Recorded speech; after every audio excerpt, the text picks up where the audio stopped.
Bien, bonjour Franck et bonjour à tous les internautes qui suivent votre chaîne. Nous allons parler aujourd'hui d'un personnage que les plus jeunes ne connaissent vraisemblablement pas.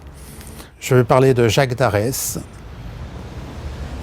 pour l'état civil Jacques Enjouran. Il est mort en 2018, il y a peu de temps, et avant de mourir, il avait entrepris de rédiger ses mémoires. Elles ont été publiées aux éditions d'Hervy il y a 2 ans environ. J'ai bien connu Jacques d'Arès. Jacques d'Arès, son nom est lié à Atlantis. Alors, ce qui est important de savoir, c'est qu'il a occupé un rôle prépondérant dans l'association Atlantis et la revue. On peut dire qu'il a donné un second souffle à cette association qui avait été fondée en 1926 par Paul Lecourt.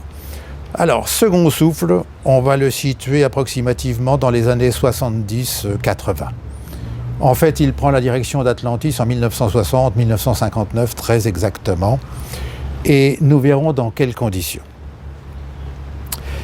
En fait, quelques mots sur Paul Lecourt. Donc Paul Lecourt, que je n'ai pas connu, on peut le présenter comme un esthète.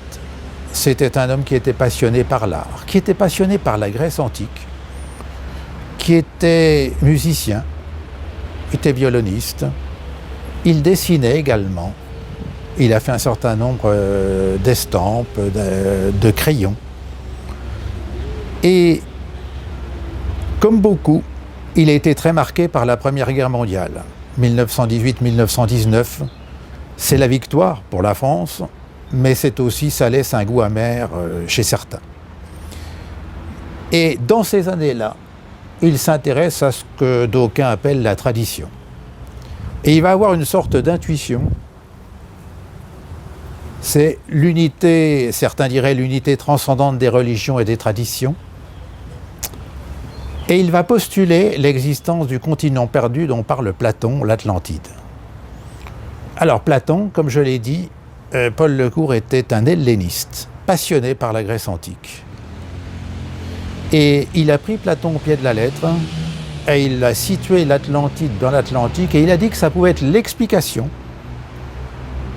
de l'unité des civilisations qui existent, que ce soit du côté ouest de l'Atlantique ou du côté est, c'est-à-dire l'Amérique latine, et de l'autre côté l'Égypte et d'autres contrées.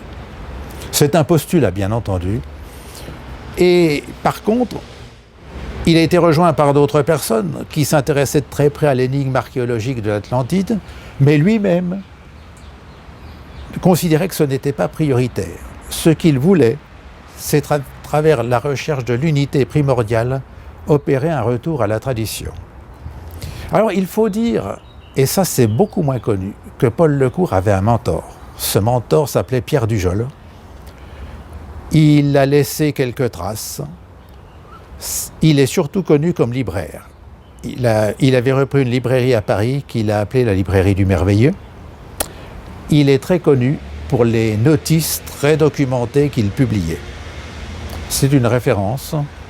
Il est aussi très connu par rapport à l'affaire ou à ce que j'appelle l'opération Fulcanelli.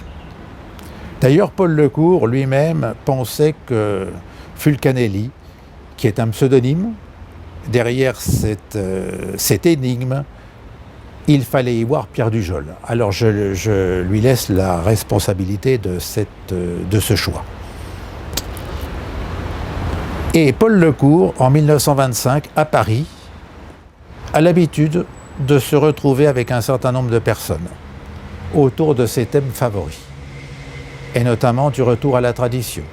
C'est le Paris des années 20 et 30, et il a un certain nombre de mécènes. D'où l'idée, en 1925, de créer une association, puis une revue. L'association s'appellera la Société d'études atlantéennes, et la revue s'appellera Atlantis, Bulletin des Amis d'Atlantis. En fait, la Société d'études atlantéennes va vivre 1 an. Il va y avoir des désaccords au sommet. En 1926, ils fondent les Amis d'Atlantis, une nouvelle association qui va perdurer.